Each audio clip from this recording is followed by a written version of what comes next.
ZEE5 ಇರುವಾಗ ನೀವು ನಿಮ್ಮ ನೆಚ್ಚಿನ ಶೋಗಳನ್ನ ಎಂದಿಗೂ ಮಿಸ್ ಮಾಡಿಕೊಳ್ಳುವುದಿಲ್ಲ. ಅದು ಸಂಪೂರ್ಣ ಉಚಿತವಾಗಿ. ಮಾಧವ್ ಅವರೇ, ದಯವಿಟ್ಟು ಸಮಾಧಾನ ಮಾಡ್ಕೊಡಿ. ನಿಮ್ಮ ಹುಟ್ಟಿದ ಹಬ್ಬದ ದಿನಾನೇ ನೋವು ಕೊಟ್ಬಿಟ್ಟೆ. ದಯವಿಟ್ಟು ನನಗೆ ಕ್ಷಮಿಸ್ಬಿಡಿ. ಇದರಲ್ಲಿ ಅವ್ರದ್ದು ಯಾರ್ದು ತಪ್ಪಿಲ್ಲ, ಎಲ್ಲ ನಾನೇ ಮಾಡಿದ್ದು.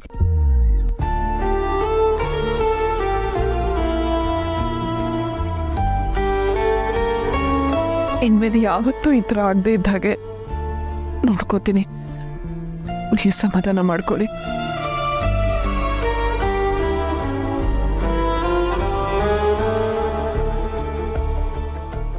ಅಷ್ಟೆಲ್ಲ ನೊಂದ್ಕೋಬೇಡಿ ತುಳಸಿಯವ್ರೆ.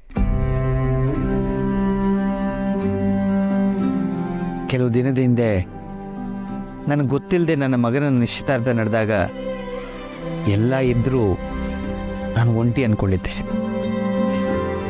ಆದರೆ ಇವತ್ತು ಆ ಒಂಟಿಯಾಗಿರೋ ಭಾವನೆ ನನ್ನ ಮನಸ್ಸಲ್ಲಿತ್ತಷ್ಟೆ. ಒಂಟಿಯಾಗಿರೋದಕ್ಕೆ ನೀವು ಅಂದರೆ ನೀವುಗಳು ಯಾರೂ ಬಿಡಲೇ ಇಲ್ಲ ಅನಿಸುತ್ತೆ. ಯಾವುದೇ ಆಚರಣೆ ಆದರೂ ಅಲ್ಲಿ ಸಂಭ್ರಮ ಇರಬೇಕು. ಆದರೆ ಆ ಆಕ್ಸಿಡೆಂಟ್ ಆದಮೇಲೆ ನನ್ನ ಹುಟ್ಟುಹಬ್ಬನ ಸಂಭ್ರಮಿಸೋ ಮನಸ್ಸು ನನ್ನ ಕುಟುಂಬದಲ್ಲಿ ಯಾರಿಗೂ ಇರಲಿಲ್ಲ ಅನ್ಸುತ್ತೆ. ಸಂಭ್ರಮ ಇಲ್ಲದೆ ತೋರಿಕೆ ಯಾಕೆ ಆಚರಿಸ್ಕೊಳ್ಬೇಕು ಅಂದ್ಕೊಳ್ತಿದ್ದೆ. ಆದರೆ ಇವತ್ತು ನೀವಿಷ್ಟು ಸಂಭ್ರಮದಿಂದ ಇಷ್ಟೆಲ್ಲ ಅರೇಂಜ್ ಮಾಡಿರೋದು ನೋಡಿದ್ರೆ ನನಗೇನು ಹೇಳಬೇಕು ಗೊತ್ತಾಗ್ತಿಲ್ಲ. ನನ್ನ ಜೊತೆ ನೀವೆಲ್ಲರೂ ಇದ್ದೀರಾ ಅನ್ನೋದೇ ದೊಡ್ಡ ಸಂಭ್ರಮ. ಅದಕ್ಕೆ ಕಣ್ಣೀರು ಬಂತು. ಎಲ್ಲರ ಎದುರಲ್ಲಿ ಕಣ್ಣೀರು ಹಾಕಕ್ಕೆ ಮುಜುಗರ ನೋಡಿ, ಅದಕ್ಕೆ ಇಲ್ಲಿ ಬಂದೆ.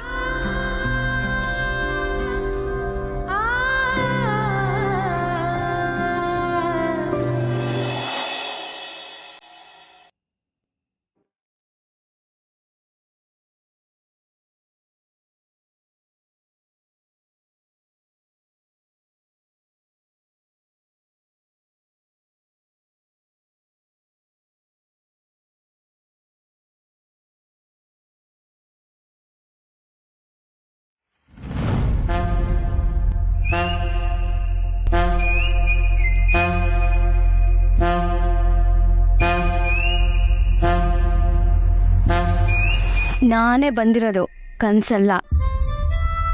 ನೀನು ಹೇಗೆ ಇಲ್ಲಿಗೆ ಬಂದೆ? ರೂ ಇಲ್ಲೇ ಮಲಗಿರ್ಲಿಲ್ಲ, ಎಲ್ಲಿ ಹೋದ?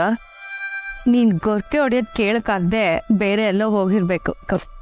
ದೀಪಿಕಾ, ಅದು ಬಿಡು, ನೀನೇನು ಇಷ್ಟೊತ್ತಲ್ಲಿ ಇಲ್ಲಿಗೆ ಬಂದಿದ್ದು? ನಿಮ್ಮ ಅತ್ತಿಗೆ ನಿಮ್ಮ ಅಪ್ಪನ ಕರ್ಕೊಂಡು ಎಲ್ಲೋ ಹೋದ್ರು. ಇಷ್ಟೊತ್ತಲ್ಲ? ಬ್ರೂ ಕ್ರೇಜಿನೇ. ಅದಕ್ಕೆ ರೂಮಲ್ಲಿಂದೆ ನಿಂಗೆ ಭಯ ಆಯಿತು, ಅದಕ್ಕೆ ಬಂದೆ ಅಲ್ಲ?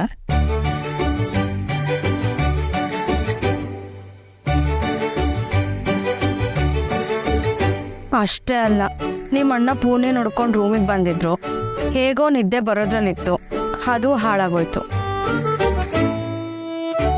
ಏನು ಮಾಡಲಿ ಅಂತ ಗೊತ್ತಾಗದೆ ಹೊರಳಾಡ್ತಿದ್ದೆ. ಅಷ್ಟರಲ್ಲಿ ನನ್ನ ಮುದ್ದು ಹುಡ್ಗ ನೆನಪಾದ. ಮಧ್ಯರಾತ್ರಿ ಭಯ ಆದಾಗ, ನಿದ್ದೆ ಬರ್ದೇ ಇದ್ದಾಗ ಮಾತ್ರ ನೀನು ಹುಡುಗ ನೆನಪಾಗ್ತಾನ? ಹಾಗಲ್ಲ, ಮಧ್ಯರಾತ್ರಿಯಲ್ಲೂ ನೀನೇ ನೆನಪಾಗ್ತೀಯಾ ಅಂತ.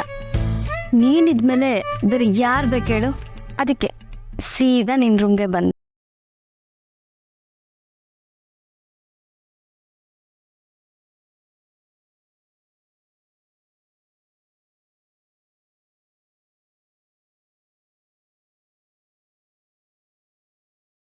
ಗಡ್, ನಾವಿಬ್ರು ಮದುವೆ ಆಗ್ತಿರೋರು. ಯಾರು ಬೇಡ ಅಂದ್ರೂ ನಾವು ಮದುವೆ ಆಗೇ ಆಗ್ತೀವಿ. ಅಂದಮೇಲೆ ನೀನು ನನ್ನ ರೂಮಾಗ ಯಾವಾಗ ಬೇಕಾದರೂ ಬರ್ಬೋದು.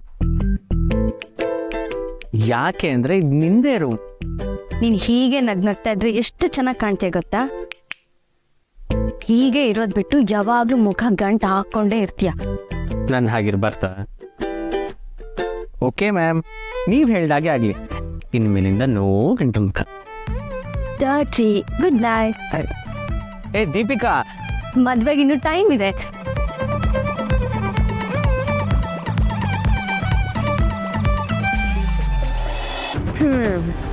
ಇನ್ನೇನು ಆಯ್ತಲ್ಲ ಪಾರ್ಟಿ, ಹೊರಡಲ್ವಾ? ಅತ್ತೆ, ಚೋಟು ಬೇರೆ ಒಬ್ಬನೇ ಇರ್ತಾನೆ.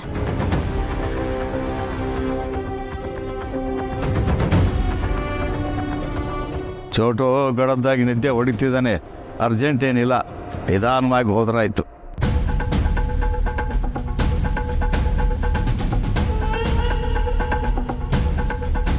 ಸಿರಿ, ಮಾಧವ್ ಸರ್ ಈ ಮನೆಗೆ ಬರೋದು, ನೀವು ಅವ್ರ ಮನೆಗೆ ಹೋಗೋದು, ಪಾರ್ಟಿ ಗೀಟಿ ಇವೆಲ್ಲ ಆಗ್ತಾನೇ ಇರುತ್ತೆ ಅನ್ಸುತ್ತೆ. ಹಾಗೇನಿಲ್ಲ, ಮಾಧವ್ ಸರು ಅಮ್ಮನ ಫ್ರೆಂಡು, ಪೂರ್ಣಿ ನನಗೆ ಫ್ರೆಂಡು. ಈ ಥರ ಏನಾದರೂ ಒಕೇಶನ್ ಇದ್ದಾಗ ಸಿಗ್ತಿರ್ತೀವಿ ಅಷ್ಟೆ. ಓ ಹೌದಾ? ಹಾಯ್, ನಾನು ಸಂಧ್ಯಾ ಅಂತ. ಪೂರ್ಣಿ ತುಳಸಿ ಅಮ್ಮನ ಮಗಳು. ಹೋ ಹೌದಾ?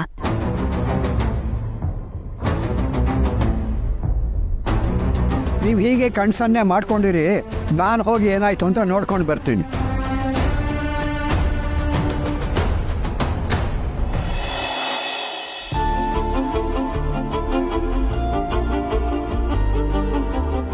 ಕೇಕ್ ಕಟ್ ಮಾಡೋಣ.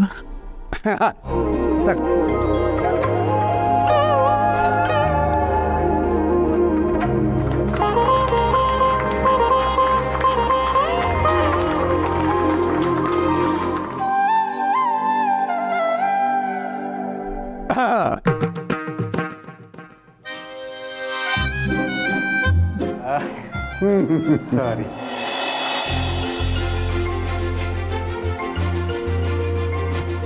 ಅಂತೂ ದೇವರಿಗೆ ಮುಂಚೆ ನೈವೇದ್ಯ ಮಾಡಿ ಆಮೇಲೆ ಭಕ್ತರಿಗೆ ಕೊಡಬೇಕು ಅಂತ ಚಪ್ಪಲಿ ಕಳ್ಳದಿಗೆ ಅರ್ಥವಾಯ್ತಲ್ಲ.